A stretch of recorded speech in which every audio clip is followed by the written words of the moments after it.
Good evening. The public hearing regarding the 2021-2022 District Code of Conduct of the Phelps-Clifton Springs Central School District is now called to order. Please stand for the Pledge of Allegiance.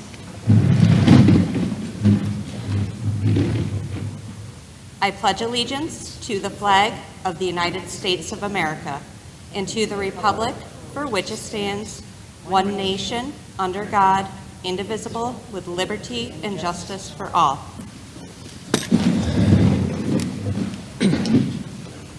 And now I will turn things over to Mr. Sickles, Ms. Benzer, and Mr. Giancurcio to present the 2021-2022 District Code of Conduct. Thank you. So the District Code of Conduct, which outlines the general expectations for student-adult behavior on campus, it is approved annually, and we're required to hold a public hearing to collect any public input before its adoption, which is included on our organizational agenda that follows this meeting. Mr. Giancurcio and Mrs. Benzer, our two assistant principals, oversaw the process of reviewing the Code of Conduct and will carry the bulk of the presentation, providing a brief overview of the contents, most importantly, any changes that were made to last year's Code of Conduct.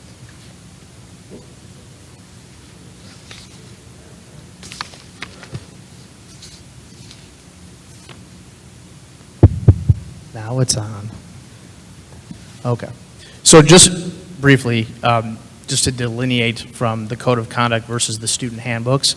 So the Code of Conduct for the district is an overreaching broad spectrum view of the Code of Conduct for the entire district versus people get this confused and conflated with student handbooks. So each building has their own student handbook with more specific policies, expectations, rules, and consequence breakdown. So those types of things aren't included in the overall Code of Conduct. So if you have questions about that, just let us know. But just wanted to give you that kind of brief statement right off the bat.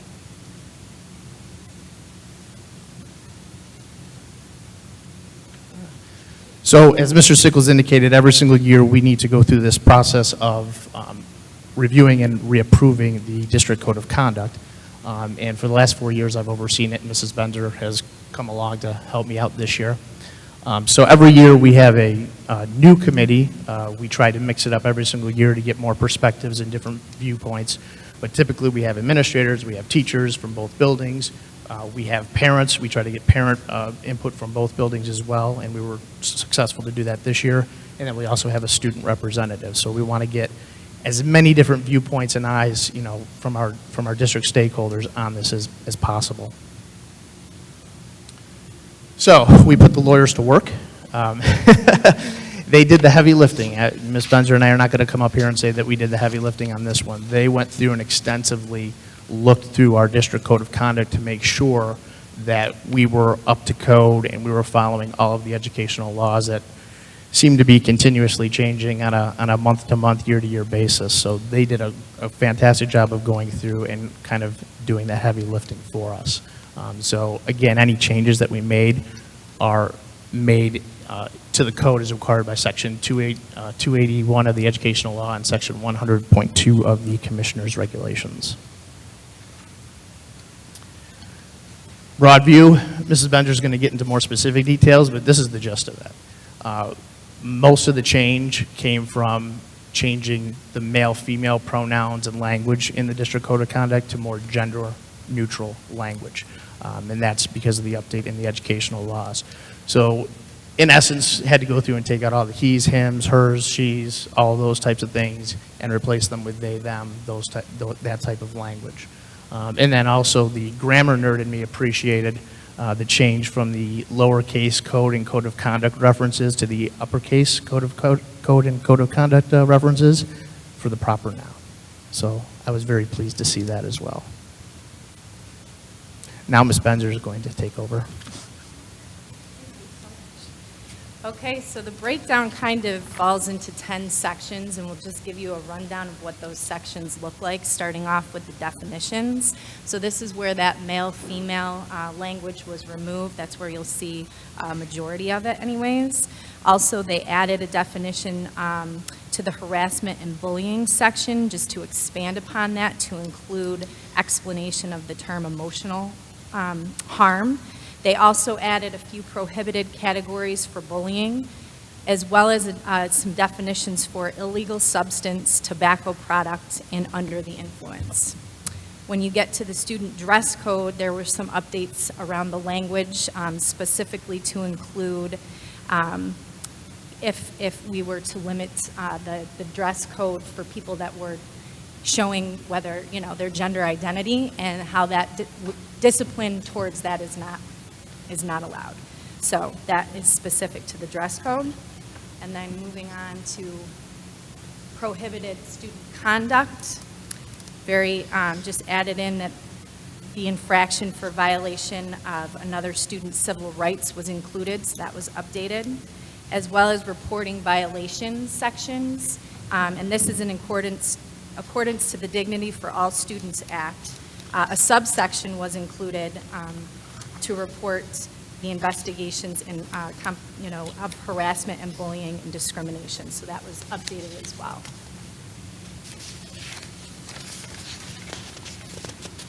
The disciplinary consequences, procedures, and referral section was also updated to include different language around stating the fact that the district can impose any level of discipline that is proportionate to misconduct given the misconduct at issue. It also reflects more of an accurate, to the current law, revisions around referrals for juvenile delinquents and juvenile offenders. Language was also inserted into the referrals subsections, just to kind of update the human services agencies and the PINs and that type of thing. So that's reflected in this section. And just to add here very quickly, no code of conduct or schedule of consequences in a student handbook is expected to be completely exhaustive and inclusive, because as anyone who has worked in this realm will know, there's no end to the creative ways that students will decide to make questionable decisions, and there's no way that any code of conduct or any schedule of consequences could anticipate that. So if an act occurs that does not fit within the code of conduct, isn't covered by the schedule of consequences, the administrators have discretion to apply consequences accordingly. Under the alternative instruction subsection, there was new language included stating that the district will provide continued educational programming that's appropriate to the students' needs for those who are suspended. Under the discipline of students with disabilities, language was just simplified here to reflect what is legally required. Under the student searches and interrogation sections, the information regarding student searches, is not required to be a part of this code of conduct. In fact, they recommend that it's included in the Board of Education policy or regulation, so that was removed, as well as the language around authorizing strip searches of students by school officials, that was taken out. For the standards and procedures to assure the security and safety of students and school personnel, a subsection was added which references the district-wide school safety plan and building level emergency response plans. And then under the in-service educational programs, they included new language around the substance of required in-service educational programs.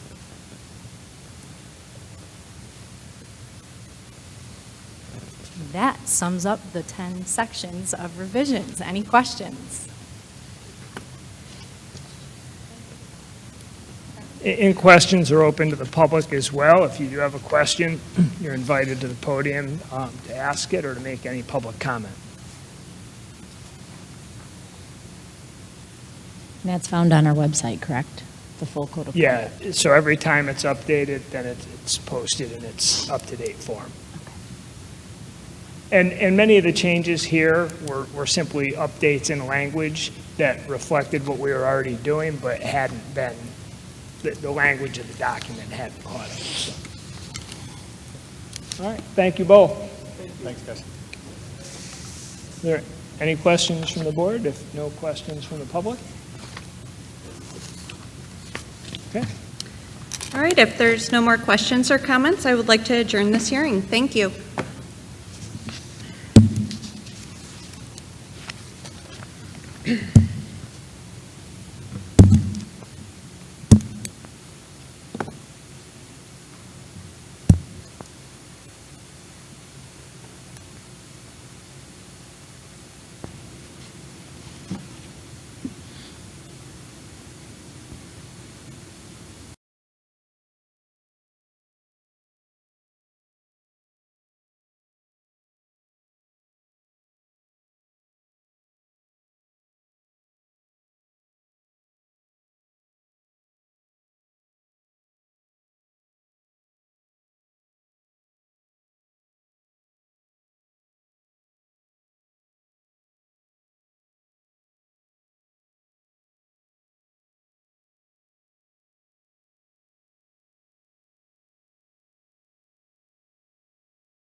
I pledge allegiance to the flag of the United States of America and to the republic for which it stands, one nation, under God, indivisible, with liberty and justice for all.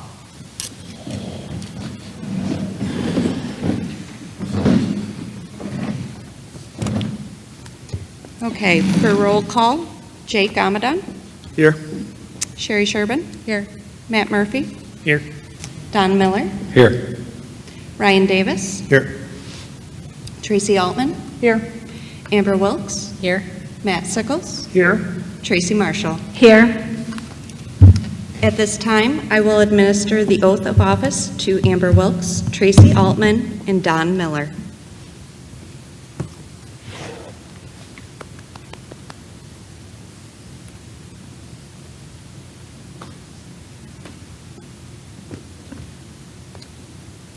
Please raise your right hand and read from the book.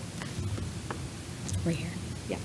I will support the Constitution of the United States and the Constitution of the State of New York, and that I will faithfully discharge the duties of board member, according to the best of my abilities.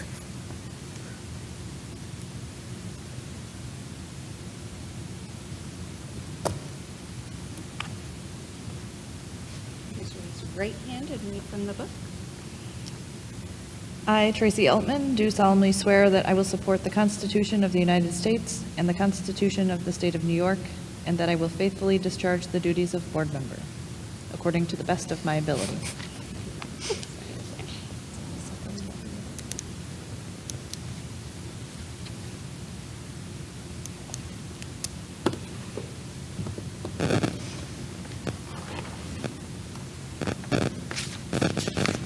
Please raise your right hand and read starting here.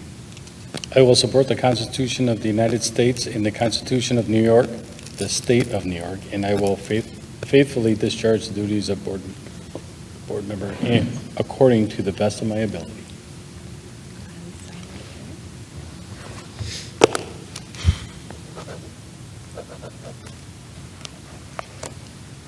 Thank you.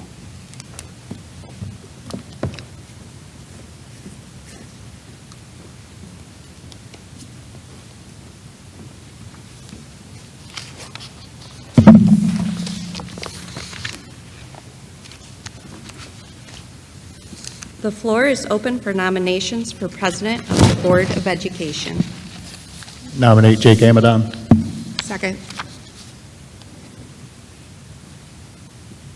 Are there any other nominations?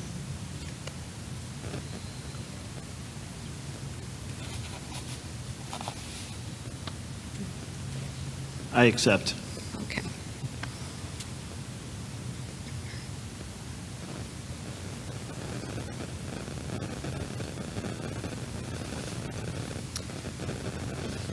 The floor is closed for nominations. Those in favor of Jake Amadon as Phelps Clifton Springs Central School District Board of Education President, all in favor? Aye. Aye. Opposed?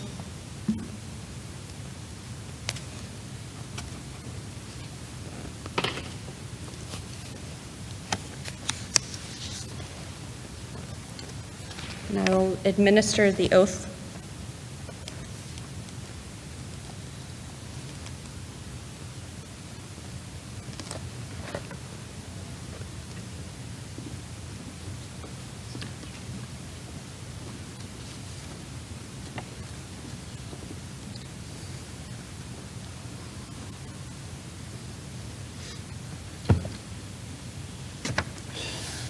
I, Jake Amadon, do solemnly swear that I will support the Constitution of the United States and the Constitution of the State of New York, and that I will faithfully discharge the duties of President of the Board of Education according to the best of my ability.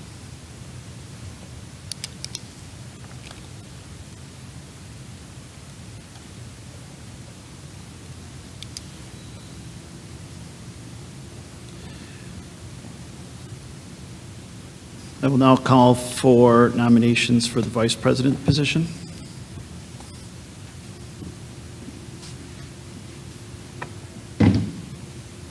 I nominate Tracy. Second.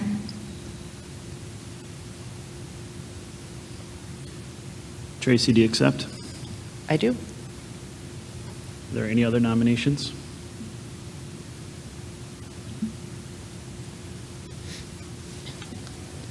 Not hearing any additional nominations. All in favor of Tracy Altman as Vice President, please say aye. Aye. All opposed? Thank you. Thanks, Tracy. Welcome.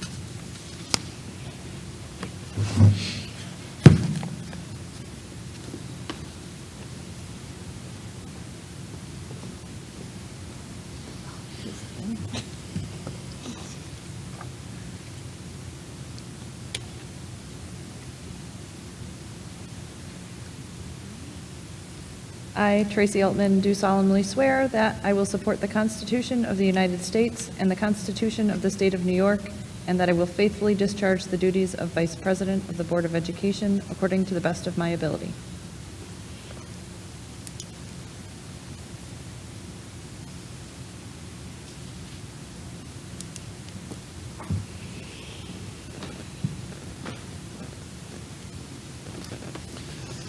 Okay, moving through the rest of the agenda on the organizational meeting. I'm looking at items 8, 9, and 10. I'd like to move them to the floor as a block. Are there any opposition to that? So moved. Hearing none, I move that we bring 8, 9, and 10 for discussion, for approval. Can I have a second, please? Second. Any discussion on 8, 9, and 10?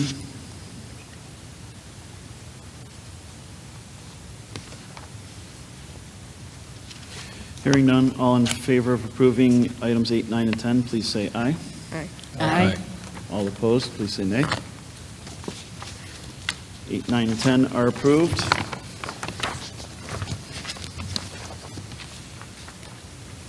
Looking at the additional items, I would like to bring 11 through 18 to the floor as a block. Any objection? Hearing none, I move items 11 through 18 to the floor for approval. Can I have a second, please? Second. Any discussion on items 11 through 18?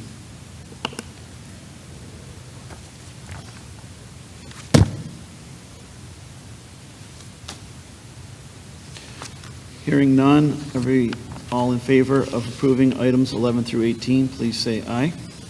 Aye. All opposed, please say nay. Items 11 through 18 are approved. I guess we could have done 19 also, because we've done 20 different. But I move item 19 to the floor. Can I have a second, please? Second. Any discussion on item 19?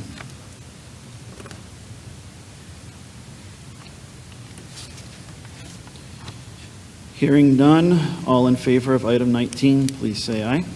Aye. All opposed, please say nay. Item 19 is approved. Item 20 is our board committees, and so before we can move, well, I'd like to move item 20 to the floor for discussion for filling of the positions. Can I have a second? Got it. Second from Ryan. All right, let's discuss all the blanks in the board committee positions.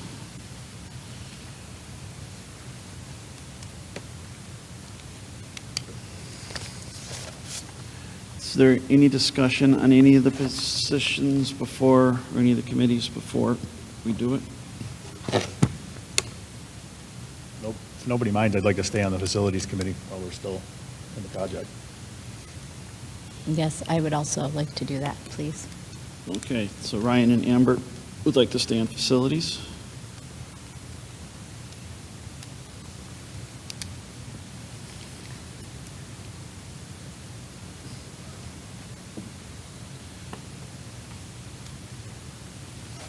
So I have a particular interest. I would encourage someone to think about Fort County Board of Directors. I know Sherry's been doing it for a while, and I would I'll like, do the alternate. so. The Board of Directors and Legislative Committee and the alternate, I think, I just want to encourage us all. I think are important positions for our relationships with other districts in the area, and to bring in information that's happening out there. And so, who would like to be the representative to the board of directors?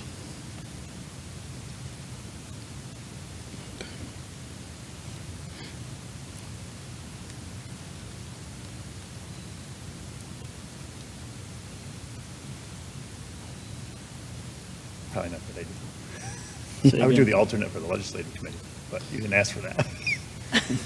I'm sorry, Ryan. I said I'd do the alternate to the legislative committee.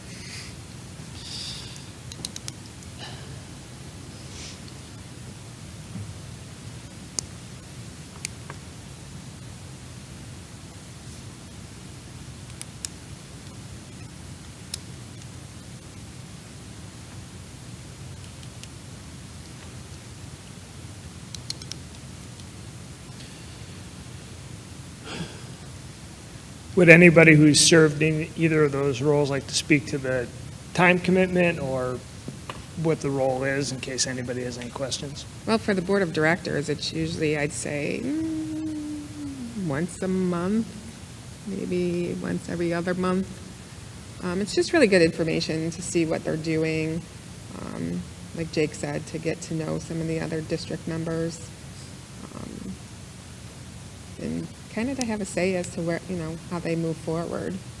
They were looking at making some changes, so.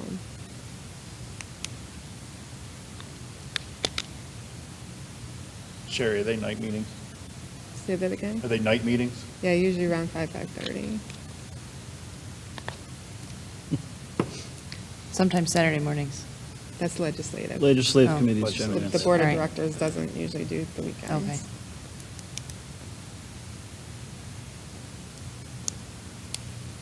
And so I guess too, if there's not interest, then maybe as a board, we should take a look at whether we made a member or not. Just putting that out there. What? I can't. There's no way. Night or top.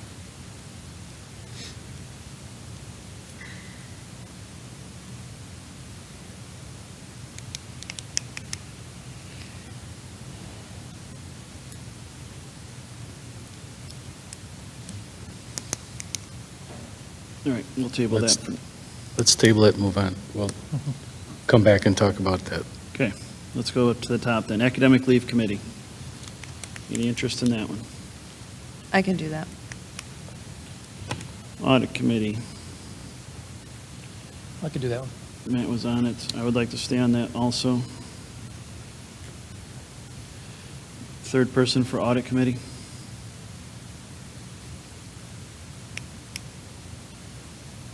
You can put me down. I've done it exhaustively, but District School Safety Committee, we're looking for 2 members. You can put me on. Don? And I'll do that again. Tracy? Fort County Board of Directors, Legislative Committee, Health and Safety Committee. I'll do that one as well.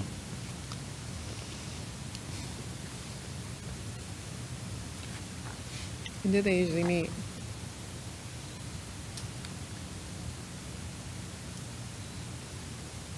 Usually it's in the morning, around 8 a.m.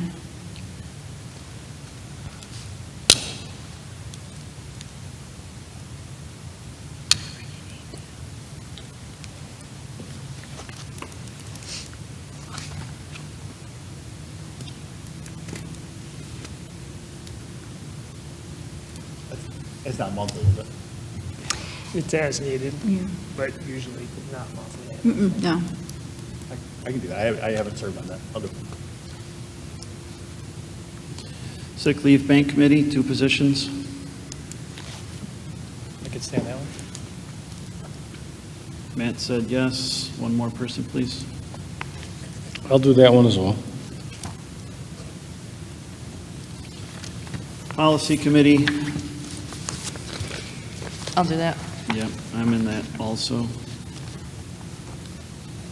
Looking for a third for Policy Committee, please.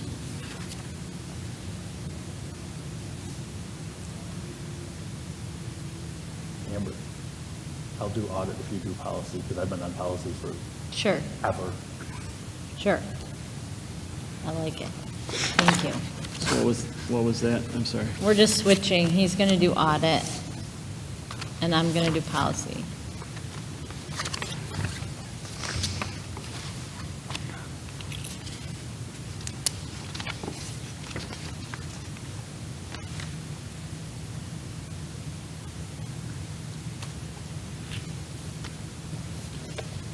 So Ryan, audit, oh, way at the top.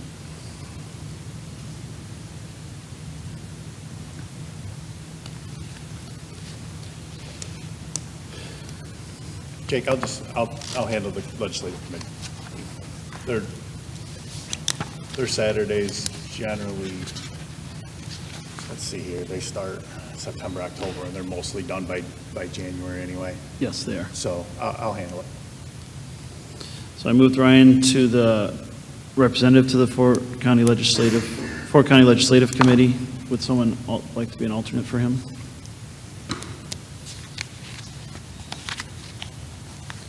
If you do, then I won't bother you about being on the Board of Directors.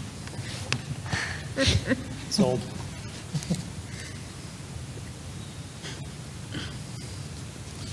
So Matt, you're the alternate? So All right. Matt is the alternate to the Legislative Committee. Thank you.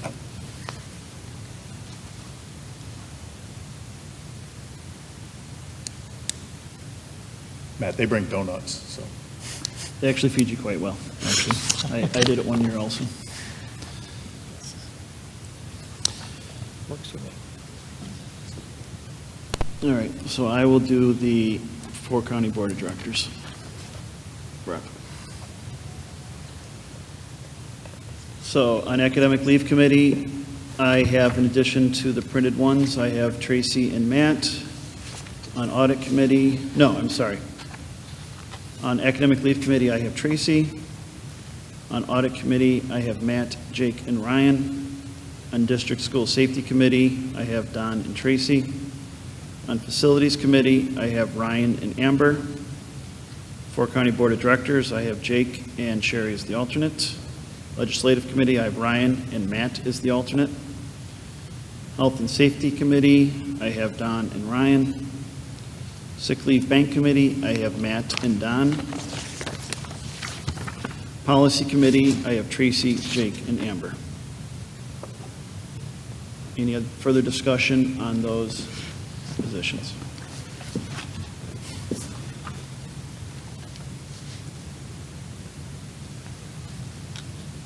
All in favor of approving item 20 as I just stated, please say aye. Aye. All opposed, please say nay. Item 20 is approved. Take item 21 by itself. I move item 21 to the floor. Can I have a second, please? Second. Second from Sherry. Any discussion on the committees on special education?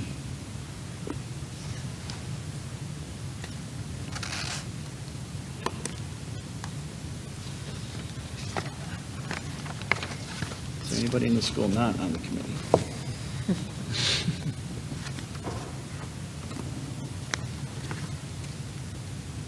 Hearing no discussion on item 21, all in favor, please say aye.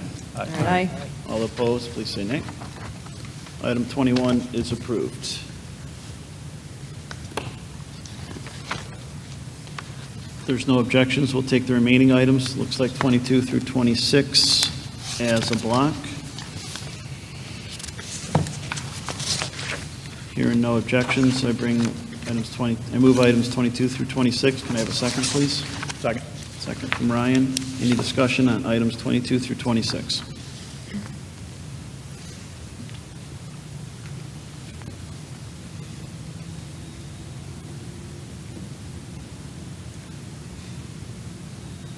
Hearing no discussion, all in favor of items 22 through 26, please say aye.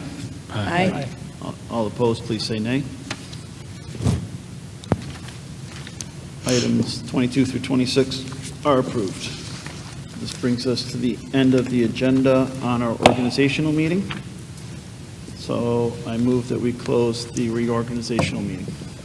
Can I have a second, please? Second. Second from Tracy. All in favor of any discussion? All in favor of closing the organizational meeting, please say aye. Aye. All opposed?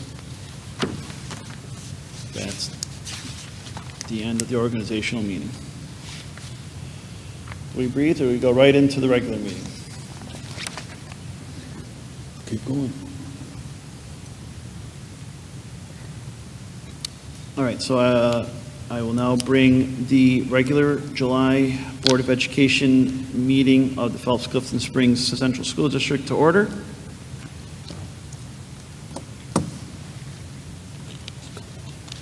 The first item is the approval of the agenda.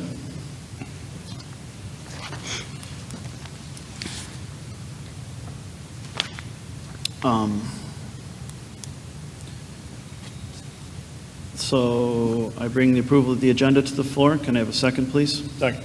Second from Ryan. Any discussion on the agenda?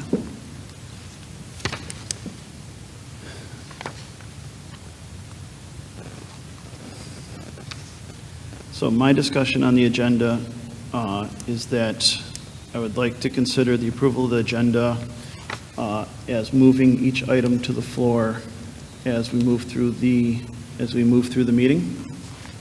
And I would like that this approval to take care of seconds, so that I don't have to call for seconds each time. It's good to me. Is there any discussion on that?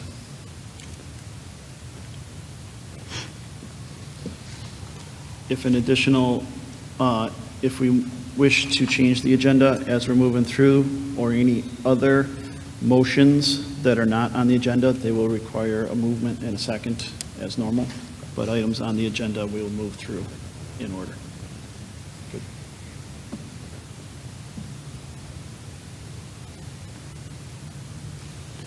All in favor of approving the agenda, please say aye. Aye. Aye. All opposed, please say nay. I bring the consent agenda items to the floor. Any discussion on the consent agenda items?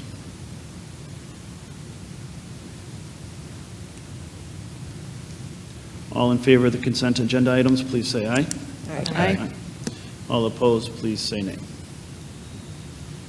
That brings us to our 4 presentations. Our first presentation is on the Smart Schools Bond Act Initiative Update by Joe Riley and Tracy Marshall. You have the floor.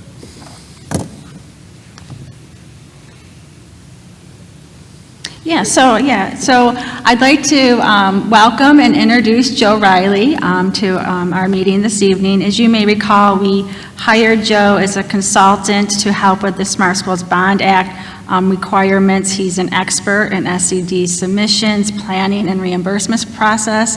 He brings a wealth of knowledge to help us navigate all of those areas.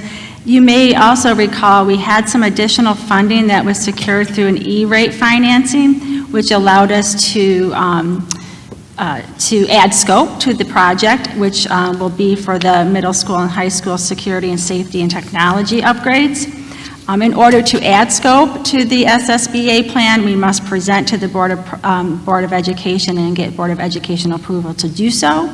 And that is what Joe will be doing in a minute. Once that presentation takes place, then we can resubmit our plan to SED for approval and proceed with the scope change. And we'll also put a copy up on our website. So I'll turn it over to Joe and to go through the changes. Thank you, Tracy. I appreciate it. I am Joe Riley. I am a retired student. Very rare that somebody uses a microphone for me. And here we do.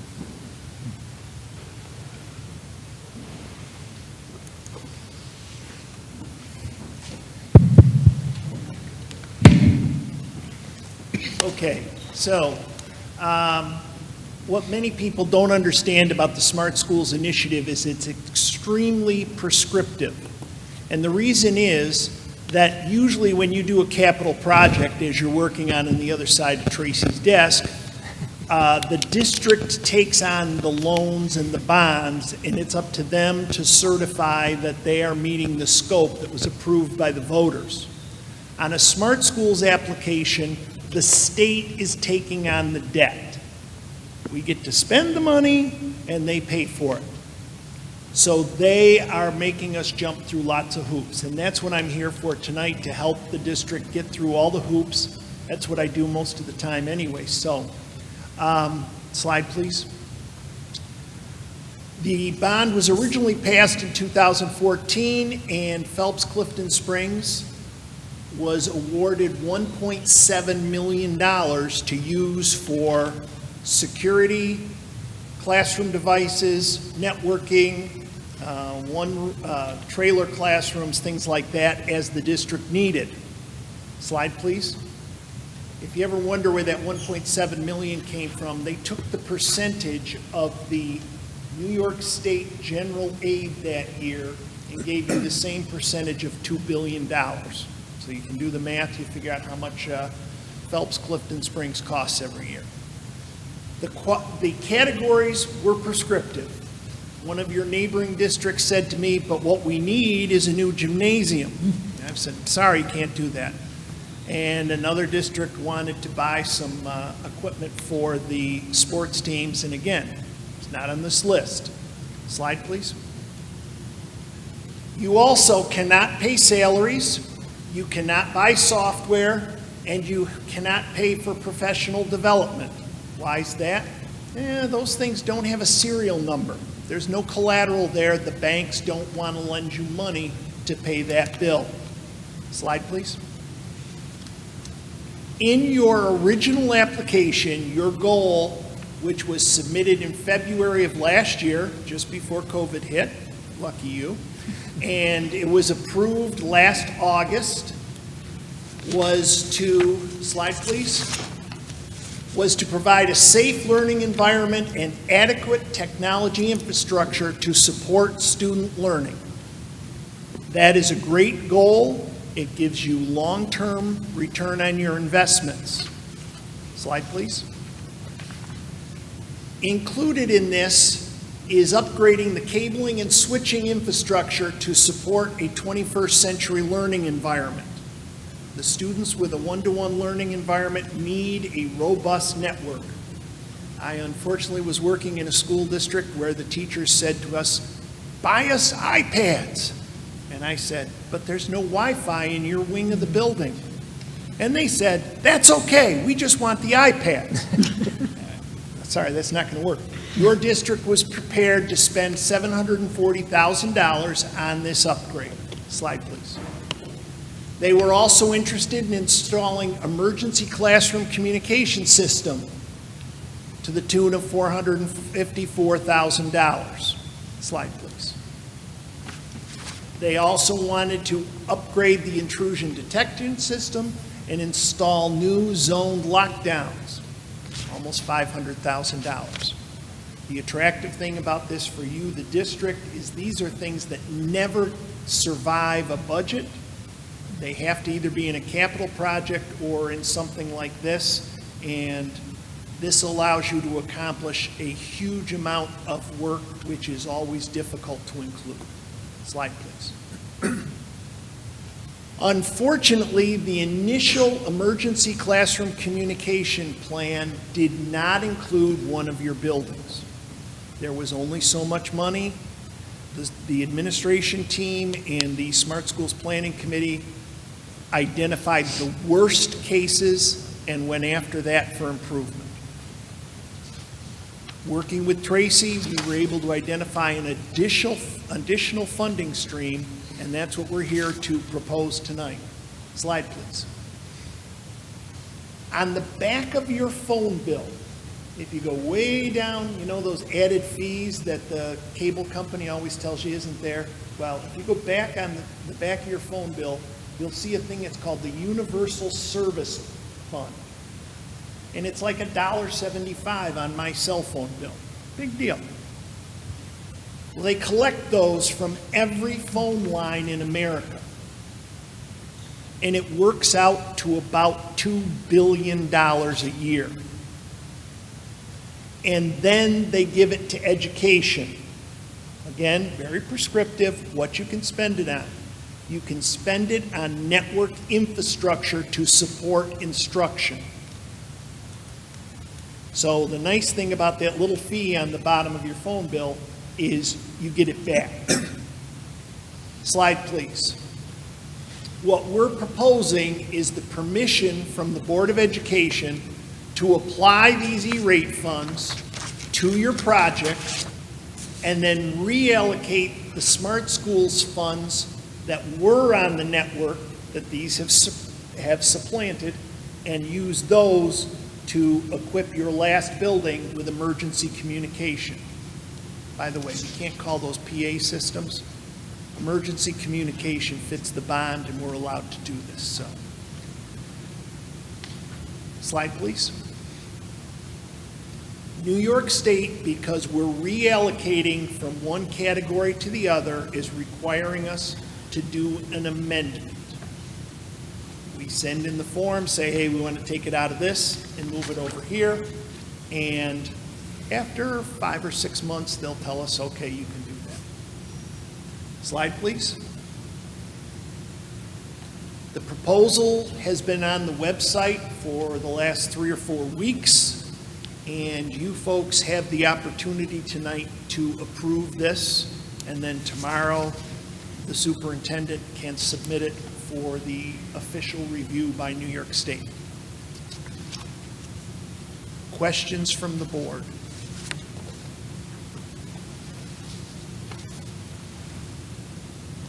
None? This additional funding source, Yes, sir. did we apply for it, or is it just, You applied for it last February, and it's done through, BOCES has an office that actually does the application, and it was approved. And what will happen is we pay the bill and then file a form, and within 3 weeks, the federal government gives us the money back. that's cool? In the words of another superintendent, she looked right me in the eye and said, is this legal? I know. Because the nice thing is, normally you have a local share of 30%, That's correct, yeah. and in this case, we could use the remaining Smart Schools money to pay that 30%. So in the end, this additional network infrastructure is free. So we'll start your fiscal year out with some good news for a change. I'm going to look this up later, just because it's curious. I mean, is it only for public schools? I mean, is that? No, non-public schools are also included in that, so are public libraries. Interesting. It's administered by a division of the Department of Communications in Washington. Universal Service Fund is the federal program for that. If you have some questions, Matt can get you my email, and I can fill you in on that kind of stuff. Thank you. A number of private schools tap into that. I mean, hundreds and hundreds. I mean, everyone should. Yes. Get their money back. Yep. Can you remind me what the timing is of this project? Say again. The timing for the project, like when this is happening? Is it this summer? Yeah. I've been working with Tracy, and we've got this lined up very well so that when we need the money, we can fill out the forms. Unfortunately, the state takes a little longer than the federal government to give us our money back, but we've got the ducks in a row for a change, and we can get this to work. You're asking about the timing of when the work starts? When the work would be complete, yeah. Yeah, so we also would like to welcome Joe Toomey from Edge Architecture here this evening. Joe's here for those types of questions. I can answer parts of them, but Joe, do you mind coming up and kind of going through where we're at and where we're headed?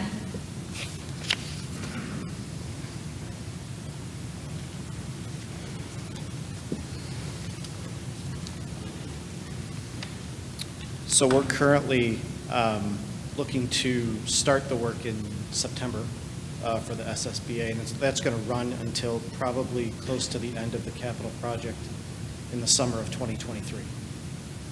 And Joe, that'll be primarily second shift work, correct? Correct. Yeah. And our bid process is currently out, and we'll be doing a walkthrough tomorrow, is that correct? Yeah, so the SSBA is currently out to bid. We're doing a pre-bid walkthrough tomorrow at 2 o'clock.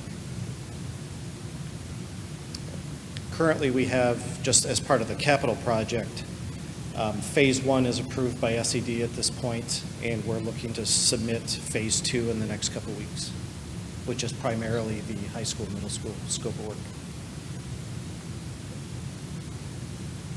If you recall, Phase 1 was the elementary school, parking lots, transportation building. That's when we thought we might take advantage of some better pricing by expediting.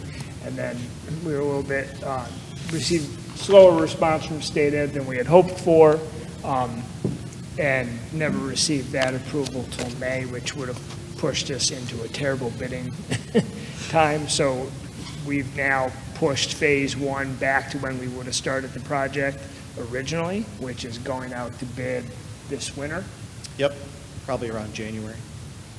And then Phase 2 is simply the second half of that $15.6 million project that was approved by the voters. Correct, yes. So this part of it will go to bid another couple weeks? The SSBA? Yeah. Yeah, bids are due on the 27th of July. Nice.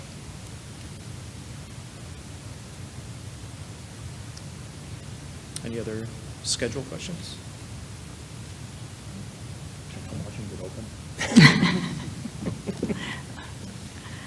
Anything else for Joe? That's what you enjoy. Okay. All right. Thank you. Thank Thank you. you, Joe. And Joe. Thank you.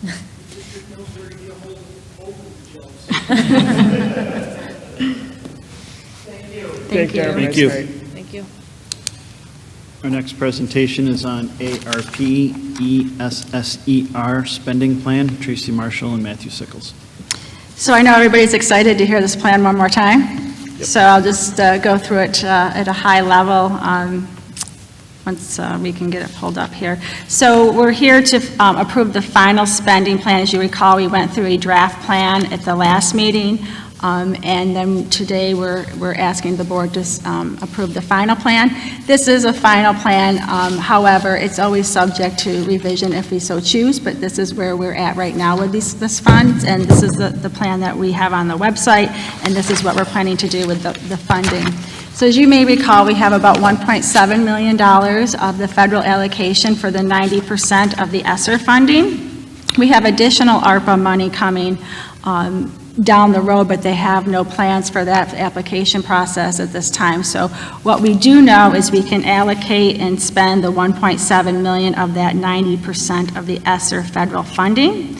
The stipulations on that is that at least 20% must be allocated for learning loss, and that's about $343,000. The remaining 80% can be used on any allowable purpose, which is to the tune of about $1.375 million. What the district is planning on doing is utilizing $1.25 million for new HVAC controls in both buildings. This will help improve airflow in each of our classrooms, and it also allows us to take that HVAC control out of the possible next capital project. This way, to use this funding would free up money in the next project, so we could use that money for something else in that project. In addition to that, this will help, circumvent, the issues related to COVID and airflow and ventilation. The remaining money, we're going to allocate the $469,000. That's a little bit more than the required amount of $343,000 to address learning loss through the purchase of curriculum and professional development materials.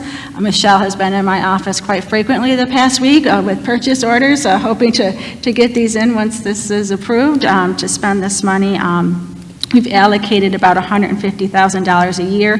Now, that's just an estimate. Some years we might do less, and some years we might do more, but that would be an average of the funding over time. And that's just a general overview of the proposal we're asking you to approve this evening. Do you have any questions?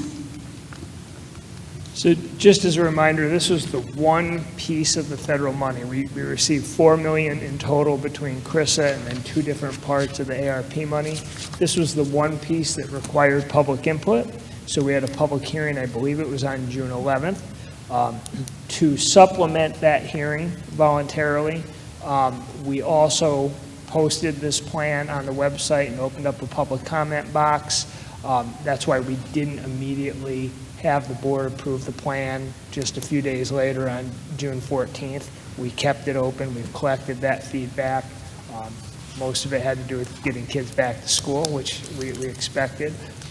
We still have additional federal funds, and we use that feedback to guide those decisions as we move forward. But we decided to put this forth for board action retroactively at this meeting rather than rush it through and not collect that additional feedback.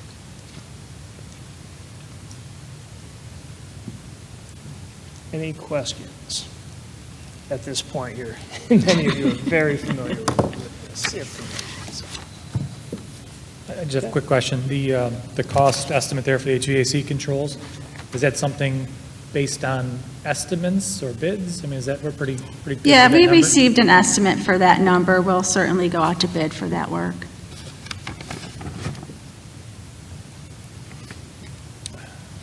Any additional questions?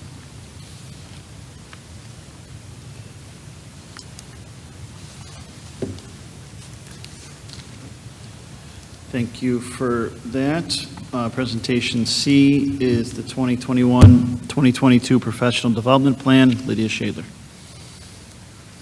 Call Lydia Shadler forward. I see her making her way down. And as soon as I open this is going to start, right? I don't know. Well, we'll find out, and I'll pause it. Okay.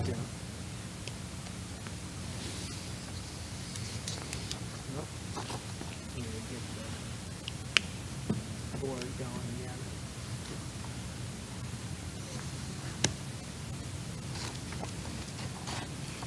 While they're getting that ready, I never miss an opportunity to talk, so don't want any dead airspace, of course. So I'm excited to talk to you tonight and present to you about our professional development plan for next year. Our professional development plan that I was presenting tonight to the board is about a 70-page document. I am not going to go over all of those 70 pages, but I do want to show you, I gave the board a handout just showing you that this work is the work of over 20 people. And so this committee gets together multiple times throughout the year to build this, and we build it starting in September. So this coming September, we'll start to work on next year's plan. So it's long-range planning. We really want to look at the needs of our district and the goals and objectives that we want to meet for the district. And the reason we adopt this long-range planning model is that way it's not reactive. It's not, oh, we should do this month, oh, we should do that month. We really have a long-term goal and perspective and make sure that we prioritize the needs and learning of our staff, just like we prioritize the needs and learning for our students. So on the handout you have, it shows the 20 different individuals that participate throughout the year. And you can see it's a really diverse group. It truly is an amazing group of individuals that collaborate throughout the year.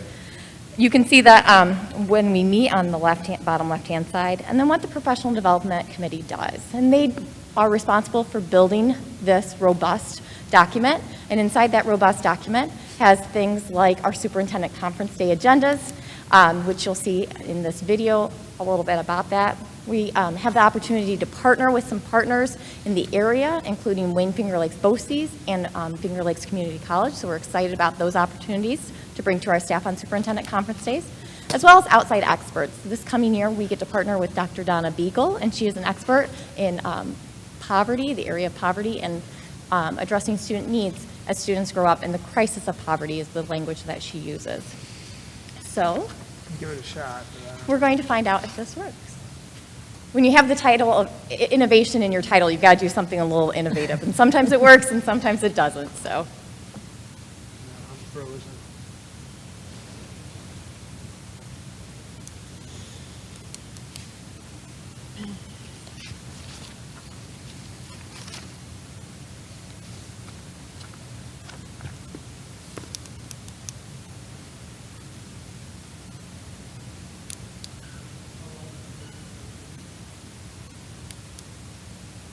Now it's moving, but I have no sound.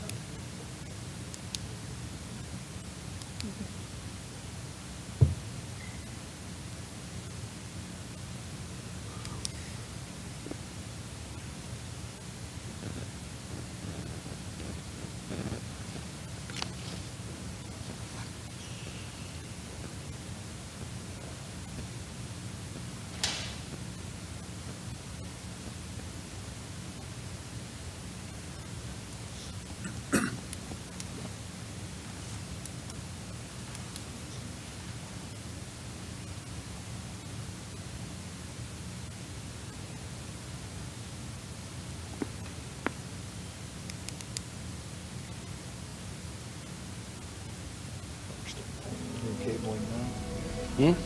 Better start pulling that new cabling now. Little guy. That'd be a nice little job. I'd love that job.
So that's a little bit about what we have planned for the upcoming year for professional development.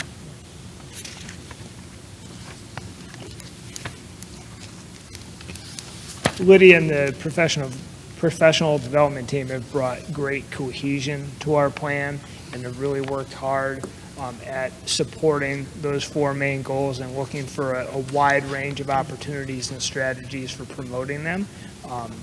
Specifically, this year we've had the opportunity to partner with FLCC and have a representative from their administrative team on our professional development team. Do you want to talk a little bit about Jackie and what that has resulted in for our plans for this year? So Jackie's been a wonderful addition to our team, and she really brings a great, as we talk about college and career readiness, who better to talk to us about college readiness than somebody from a college level. So Jackie brings a tremendous wealth of knowledge with her, and this year we are excited, and we're in the tentative stages.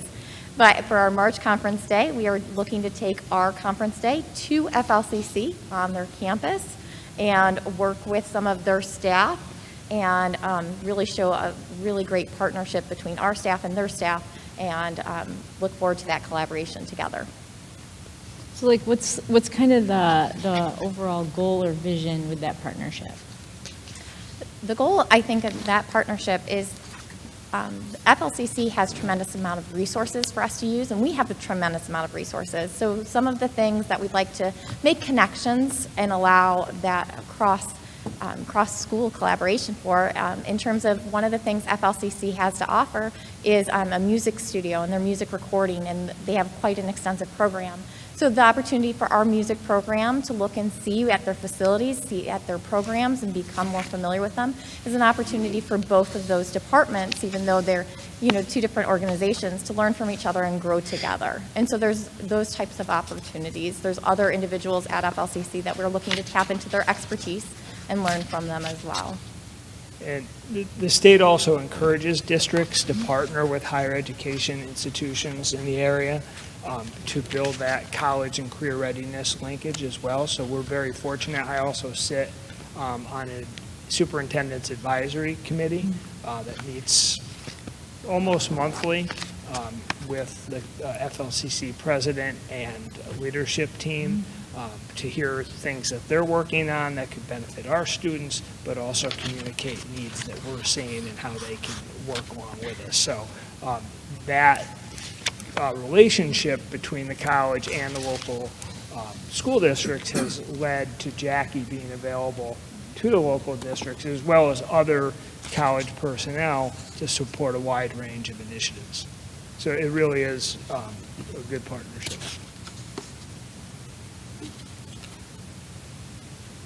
Any other questions for Lydia? Thank you. Thank you, Lydia.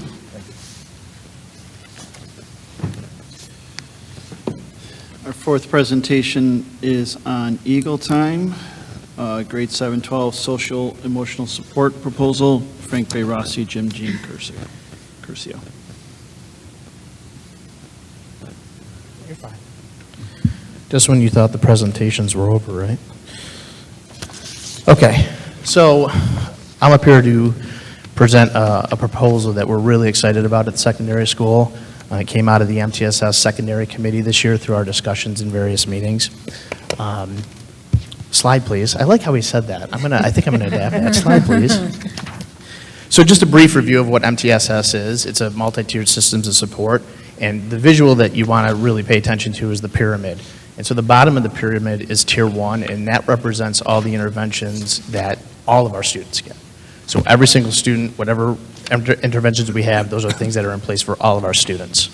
Then as needs increase for students, they move into Tier 2. So they might need additional AIS support, or they might need additional reading support. And then if you get into Tier 3, that's our smallest group. They need more severe intervention. Small reading groups, Wilson Reading or Reading Horizons is the new one that we're adapting this year. So in essence, what we want to do is build up our Tier 1 supports. We want to make them more robust. This is all data-driven. It's very procedural, and we want to make sure that we're doing more at the secondary level. Slide, please. And so the reason for that is we've been looking at our data this past year, and I'm going to share some of that data with you in a couple of slides. And we've kind of seen an increase, and yes, some of this is due to COVID, obviously, but we've seen an increase in our need for Tier 2 and Tier 3 interventions. And so as we see that, it begs the question, well, what can we do more at Tier 1 to avoid needing to slide more students into Tier 2 and Tier 3 interventions? So some of the data that we use are test scores, the pass-fail rate, FastBridge, MySaber Screener, counseling meetings, and basically the observable loss of connection by our students that we've noticed over the past year plus because of COVID.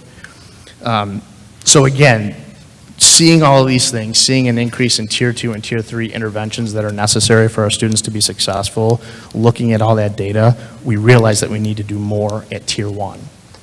Slide, please. So here's some of that data, and I know this is difficult to see, but hopefully you have the slide presentations in front of you and you can see them.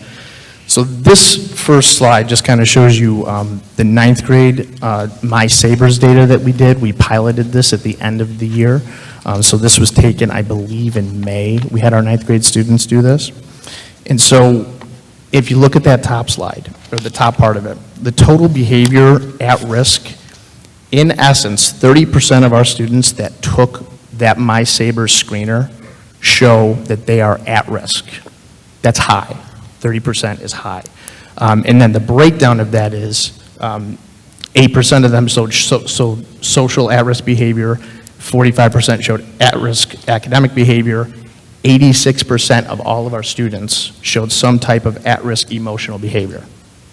86, that's across ninth grade. The second graph is just a visual representation of what I just said. And then the bottom graph represents the 30%. So if you look in the middle, the first bar, that red bar, is 30% of our students are at risk based on this screener. Of those 30%, 100% of them showed emotional at-risk behavior, 100% of them. And then 75% showed academic behavior, and 25% showed social behavior. So those numbers were kind of alarming to us. Slide, please. So the next three slides are going to show a little bit more data. So this is our FastBridge math data from 7th and 8th grade. And just the general trend you can see, we dipped a little in the middle of the year, but then we bounced back. So the trend is an upward trend for our FastBridge math data, which is what we would expect. We would expect an upward trend as the year goes on. Slide, please. Same thing for our reading data. You can see that it's an upward trend. Again, that's what you would expect. We're putting interventions into place. We want to see an upward trend towards the end of the year. Slide, please. This is the social emotional learning data. The trend is downward. And again, that was one of the things that we noticed that was really alarming to us, that we need to do something because there's such a disconnect for our students because of COVID. And I'm not going to say that we were all perfect before COVID. Obviously, we all need to improve it. We need to do things better. But the disconnect that some of these students are going to feel, we're going to have students walking in here in September that haven't been in the building since March of 2020. That's frightening. And how are we going to get them back? What are we going to do to try to build back our community of our schools? Slide, please. I apologize for this in advance. And I'm denying any responsibility for this. Go ahead.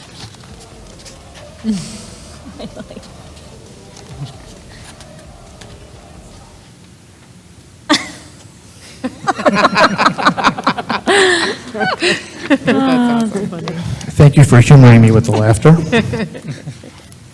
So, oh, you're going to play it again? I'm trying to advance it. Just one time isn't enough, apparently, right? I think that was a trick built in. I'm available for photo ops after the meeting.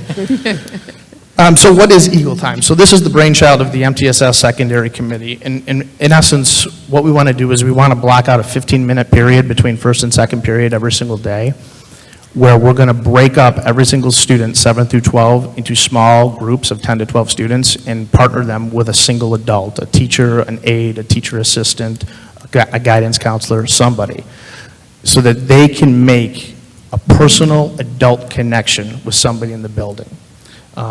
Far too often, we as adults think that we have connections with students, and we really don't. We think that, oh yeah, I connect with Johnny, but then if you were to ask Johnny, they'd be like, nah, I don't really connect with anybody in that building, and that's sad. We don't want that to happen. We want to make sure that every single student has significant face time with an adult in this building every single day. And so we're going to start with what's called the Brene Brown temperature check, and really simply quite put, that is just a 1 through 10, how are you doing today? So kids, and I'm going to model this on the first day over the announcements. So kids will come into their Eagle Time group, they'll sit down, in a circle, and they'll basically share out how they're doing today. So I model, I'm Mr. Jan Curcio, I'm feeling like an 8 today, a little bit nervous because I had to do 2 board presentations, but other than that, feeling pretty good. So something simple like that. So we want all of our students to do that with the adult and with their peers for 2 reasons. The first reason is I think it's important that the others around us know how we're feeling or what we're coming into the day feeling like. You know, if I'm feeling like a 2, I think people around me need to know that I'm feeling like a 2 because it'll probably change their behavior around me. Maybe they'll, you know, be a little bit nicer to me. Who knows? I need to let Frank know that I'm a 2 sometimes. But the second reason is I think it's important that they themselves acknowledge how they're feeling as well, you know, so that they can be honest with themselves. So we're going to start with the temperature check, but then beyond that, what we want the adults to do, and the MTSS committee is working over the summer to put this together, is we want them to just have solid, non-academic, fun time with kids for 15 minutes. And we're going to give a lot of leeway. We're going to give some guidance and some parameters and some ideas, but we want the adult and the students in the groups to really figure out what they want to make the group look like and what they want to do with it. And that's going to look a variety of different things based on the teacher, based on the students. You know, one group might say, hey, we want to put a garden somewhere on the school grounds. And that's what they work on for part of the year. You know, another group may say, hey, let's have themed days, Music Monday, and I don't know, not Taco Tuesday. I don't know if we want people bringing in tacos, but I'll eat some. But they might, you know, do things like that. It'll be up to the groups and the Eagle Time adult to figure out how they want to build their community, how they want to bond together, so that hopefully November, December, if we were to ask every single student in the secondary building, you have a close contact with at least one adult? Yeah, my Eagle Time teacher, you know, at least. That's the bare minimum that we're looking for there. So we want to build our school community, you know, we want to improve our school culture, and we want to provide them with an SEL home base. Slide, please. So this, you know, this just didn't come out of one single meeting. We started with MTSS, so we talked about that at the MTSS meetings. Then we brought it to the building improvement team at the secondary building for discussion to see how they felt about it. Then we filtered it through department chairs to see how they felt about it, and then through finally the principal advisory group. So we've kind of run through the gamut of all the different groups and stakeholder groups to kind of let them know. And then I did a presentation, what was it, June? I did a presentation to the staff, essentially the same thing. They didn't laugh as hard as you did at the MC Hammer video, but so we've run through those processes. And then, slide please, as I work over the summer, you know, we're going to promote it back with the staff because we don't want them to forget about it over the summer.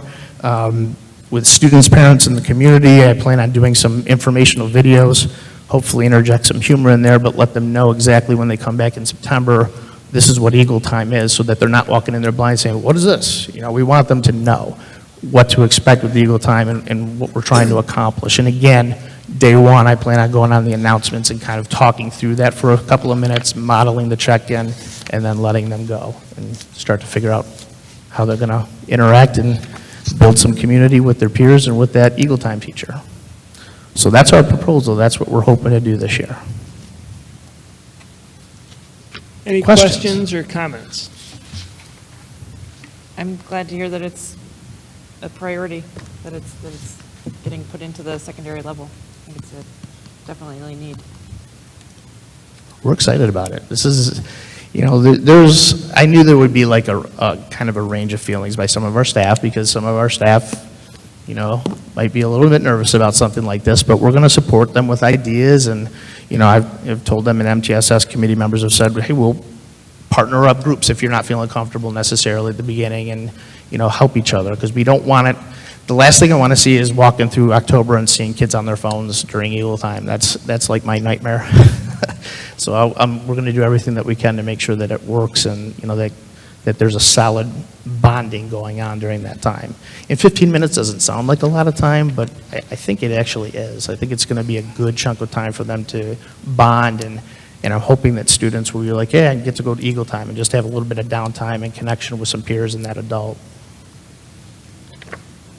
And Jim, could you explain where the 15 minutes is coming from? Yeah, so historically we've had first and last periods are longer to accommodate announcements, kind of unnecessarily longer, but we did siphon off 1 minute off of each instructional period as well, and the day ends instead of at 2:14, it ends at 2:16, so that's where the 15 minutes came from.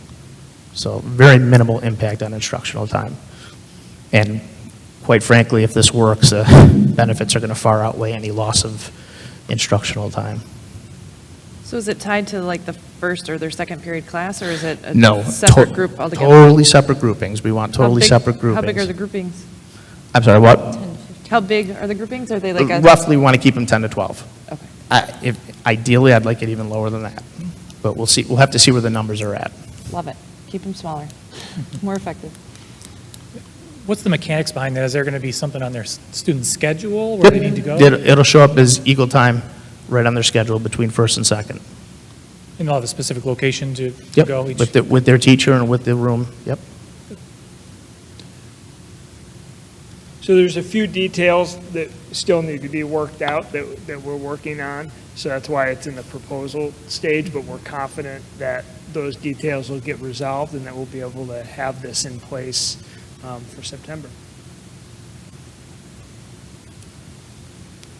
Circle back later and let us know how it. Yeah, in many regards, it'll be a pilot because we want to see how it goes, and this is something entirely new to the school. Yes. And we want to collect that data anecdotally and through other means, and then evaluate it periodically through the year. And if it doesn't reap the results that the group's hoping for, then it's a pilot, and then we'll look to adjust it or try another strategy moving forward. So it's not something that, okay, this is what we're doing forever. It's we've identified through the data that Jim spoke about the areas for improvement. Here's a strategy that we're going to use in a controlled way for a year and see what kind of impact it has. It definitely mirrors,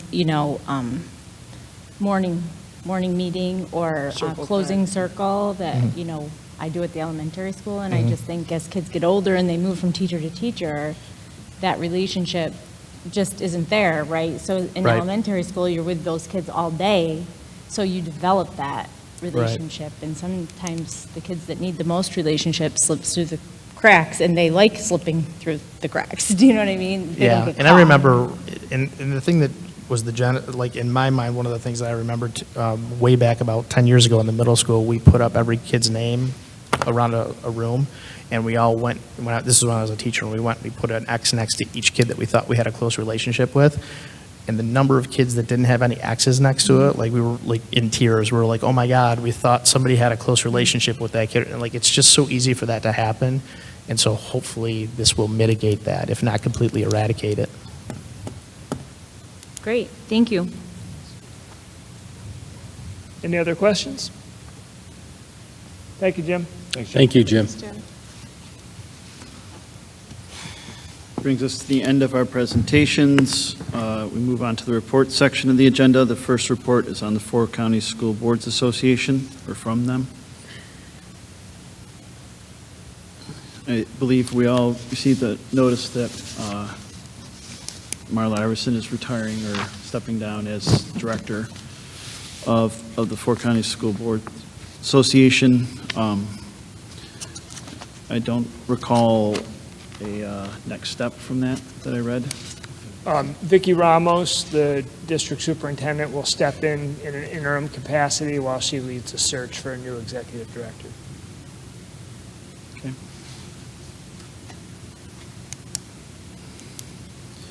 Anything else there? Brings us to our superintendent's report. Matt Sickles. Okay. Try to keep this brief. I just want to call attention to our graduation ceremony.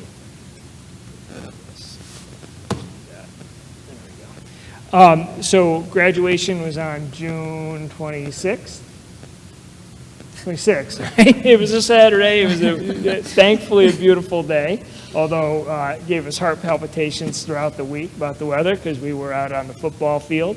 And while it was breezy, I think we were thankful for that breeze, for keeping it cool. But we really had a nice celebration of the class of 2021, second year in a row that we've been outside. It followed by a parade and a fireworks display. And I just want to call attention first and foremost to our facilities crew, who it was an amazing feat last year, how they transformed the football field and the campus to celebrate our students, but we were shut down. So they were able to mobilize the entire crew for an extended period of time to pull off what they pulled off. This year, they did it while school was in session. We were fully in person, K-6, we were in the hybrid model, 7-12. We had exams going on. People had to be kept in the building. So, Mike and his crew did a great job of moving people around. And I just want to applaud facilities crew, our clerical staff, our administrative team, our teachers, our advisors, parents, the kids themselves, everybody who contributed to such a great celebration of the class of 2021.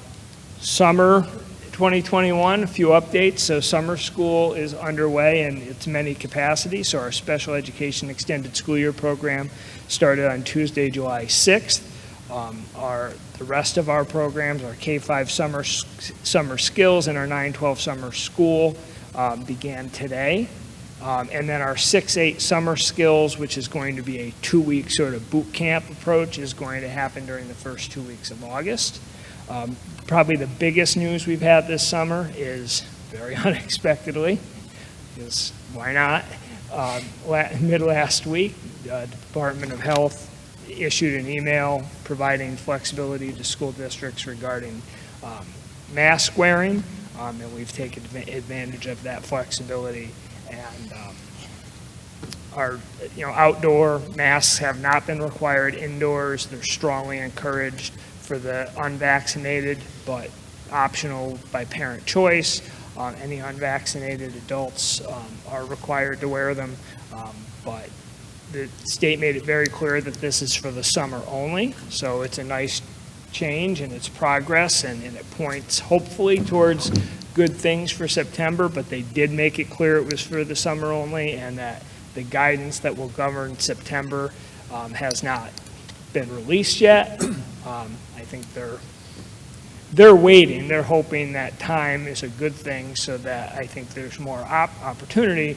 Unfortunately, on our end, it'll probably lead to a frantic planning process at the end of the summer again, but so far we're off to a good start. I will also say the administrative team is very busy right now. At any given moment, they're probably in an interview committee because we have a lot of hiring to do. So I do want to mention that for 2 reasons, we are going to need a special board meeting later in July. One, to get a bunch of people appointed to their new positions so that they are not then susceptible to being hired away from us by other school districts. We also have to have a public hearing on our district emergency preparedness plan, and it makes sense to just do those on the same night. I am proposing, and maybe during board discussion, unless people want to interact now, to provide enough time to get enough of those hiring processes done. I'm proposing either Monday the 26th or Wednesday the 28th. It would be, a quick public hearing, maximum half an hour, followed by a very brief meeting with primarily personnel items, just to get those mostly teacher and professional staff appointments done as a bridge to get us to the August meeting. We'll still be appointing people at the August meeting, but we want to get as many people hired in July as possible. So we can circle back if you'd like. Let's pick a date now, Matt. Do it now? Yep. So Monday the 26th or Wednesday the 28th. I know we normally meet on Mondays, and that's fine. I know based on the schedule, Wednesday the 28th, if people could accommodate that, might allow us to sneak a couple more final interviews in and get a couple more appointments, but it's more important that we have a quorum and as many board members as possible. Does anybody know if they have a problem with Wednesday, the 28th? I'm not available on the 28th. 26th is better for me. 26th is all right, though, Tracy? I'm the opposite, so I could do 28th, but not 26th. Brian, you thinking? I have no cell phone coverage. I can't get the soccer schedule up. So, I don't. she's played on both Mondays and Wednesdays, and Tuesdays and Thursdays, so. Tracy, I'd like to give them as much time as possible to get things together, so I'd like to do it on Wednesday. No offense, given that either way we'll be missing a board member. Yeah, let's bring it. Let's go 28th. Yep. We'll publicize that. Okay, as far as planning for September, we remain optimistic that we'll be planning for full in-person instruction. That's certainly our goal. The guidance that we're waiting for is, related to transportation, mask wearing, food service to some degree, but the distance when eating is going to impact, our cafeteria capacity and what different solutions we might have to look at. So we're talking about those things. But again, things are moving in the right direction. We'll keep you posted as soon as we have that guidance document. At this point, again, unclear whether masks will be required for the regular school year and what the eating guidelines will be. The strategic planning process, which was delayed significantly by COVID, was supposed to be done by now. It was supposed to start the middle of last March and be done by that June. Didn't happen. But it starts tomorrow. The Planning Council, which is a group of 20 people representing different stakeholder groups, is going to meet Tuesday, Wednesday, Thursday for full days, Friday for a half day if needed, facilitated by the team from the Warner School of Education. They have collected all the data and survey responses from the community and different groups. They conducted focus groups back before COVID hit, and all that data has been compiled into 4 or 5 different reports, and it's very important to point out, they're just the facilitators. The team of 20 people, who are all Mid Lakes people, community members, staff members, students, they're going to do the work, and they're going to analyze and draw conclusions from the data and make recommendations that will lead to a strategic plan. So hopefully, if things go well, we'll at least be able to offer something in a preliminary form at the August meeting. So we're excited to have that start tomorrow. And I just want to point out, for future discussion, we are going to have to amend our schedule of board meeting dates for April. I don't know what that's going to look like yet, but we have built our budget cycle and our April board meetings around the BOCES annual budget vote and board election, because we have to meet that night. And I remember my first year or two here, that resulted in us meeting 3 times in April, because we have to wait until the state budget passes, hopefully on April 1. So we usually have a meeting the first week of April to make final budget decisions. Then we have to have a meeting where we adopt our budget, and then that BOCES election. Well, the last couple of years, we moved our regular board meeting to the same night as the BOCES board election and budget vote, so that we could do 2 meetings. They moved their meeting a week later to April 27th. I thought it was going to be April 20th, Wednesday, April 20th, based on past practice. They went a week later. We can't wait that long to adopt our budget. But we also need that first meeting in April to make those final budget decisions. So we're going to hold off a little bit. We're going to talk about some options, but there's a possibility that we could be back to having 3 meetings in April, because we have to have that quick meeting on the 27th for the BOCES piece. We're going to brainstorm options to try to avoid it if we can, but we can't meet our legal deadlines if we wait that long to adopt our budget.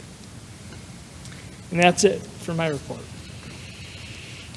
Any questions?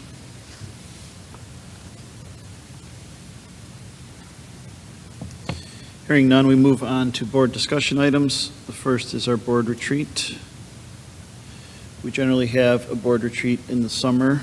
In my time on the board, we've had different formats and different goals for the board retreat.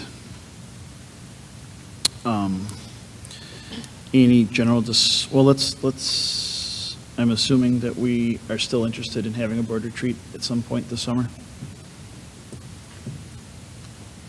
So let's choose a date. Generally, it's on a Saturday morning. Though we could do other times if anybody wanted to bring that up.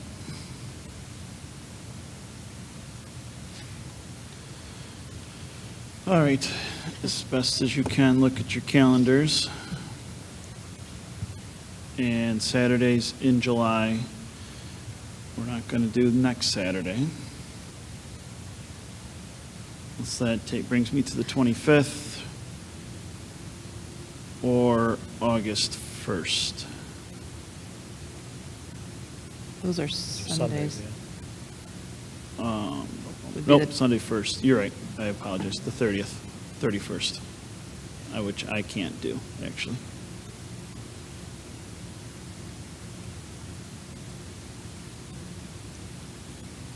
Is there any sense of whether you're looking for an outside facilitator or a board-led or superintendent-led retreat? 'Cause that could impact the scheduling as well. Because we've done both. We have done that.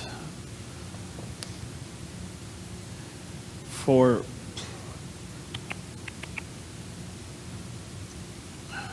planning purposes, I'm thinking of getting together with Tracy and maybe one other person and Matt to kind of talk out the day.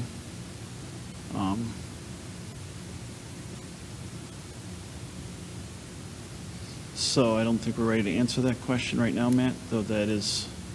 Right, so it's just a suggestion, Yep. summer being what it is, and, people with different schedules, you may want to consider getting into September. Consider when? September, September? which we've done it in September in the past as well. All righty, let's push it out. September 4th, 5th, that's probably Labor Day, right? That's Labor Day weekend. So September 11th, I cannot do. Somebody's birthday. We'll stay away from the 11th. I'd have been there. So 18th or 25th? 18th, I'm good with either 18 or 25. So far. So far, yeah, exactly.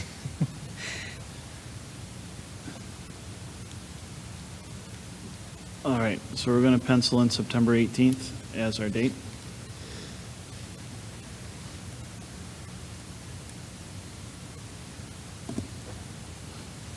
Would anybody like to work with me and Tracy and Matt on an agenda and activities for that day?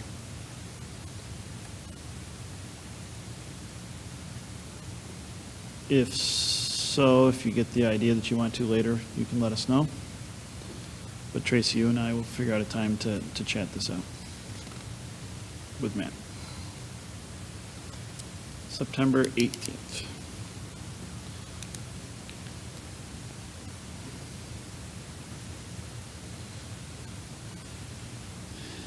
Matt, when did you say we were going to get the first look at the long-range plan? Hopefully August. No, that's what you said, I just want to make sure. Yeah. Which would be the meeting on the 16th.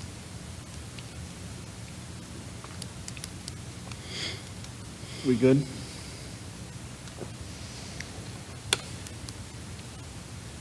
The next item under discussion is board goals for 2021, 2022.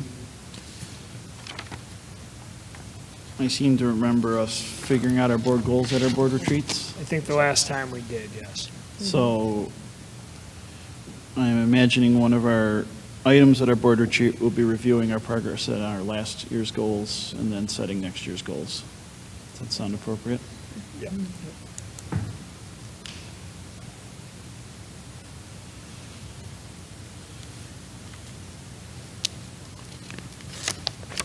Any other items the board wishes to discuss tonight?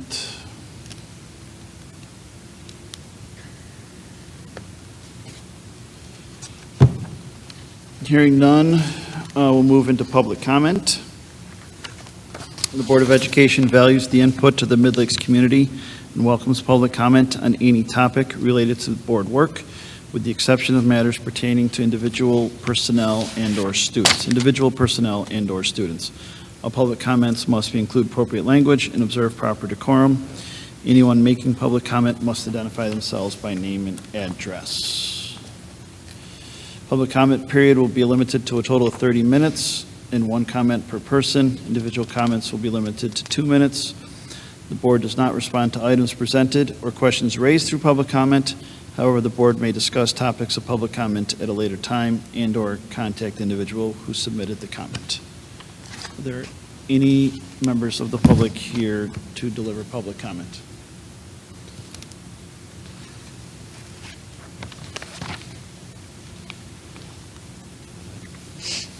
Seeing none, we will move on from public comment. I believe our agenda has a second public comment period at the end, usually does.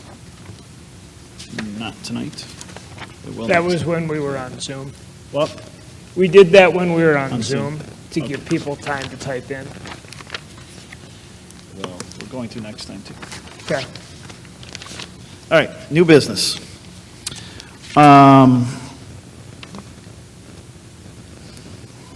Let's take A through D as a block. Any objections? Any discussion on items A through D? All in favor on A through D, please say aye. Aye. All opposed? Item E is the resolution that we heard a presentation on earlier today. Any discussion on item E?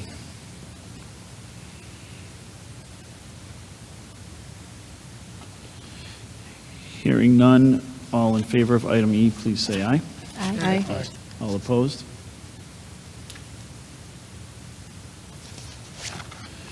Like to take items F through L, which is the remaining items under new business, as a block. Any objections to that?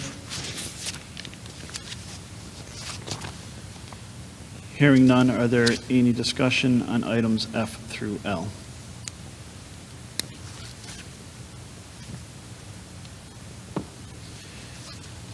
Hearing none, all in favor of items F through L, please say aye. Aye. All opposed? Items carried. Personnel items.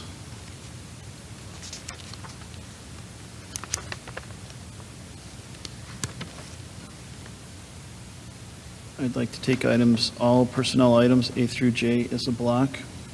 Any objections to that?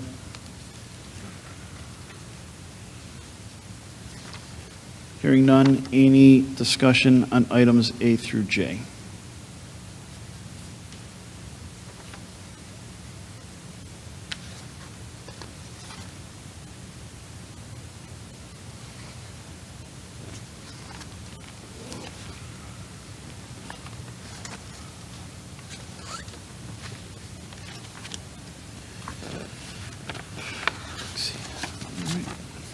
Hearing no discussion on items A through J, all in favor of items A through J, please say aye.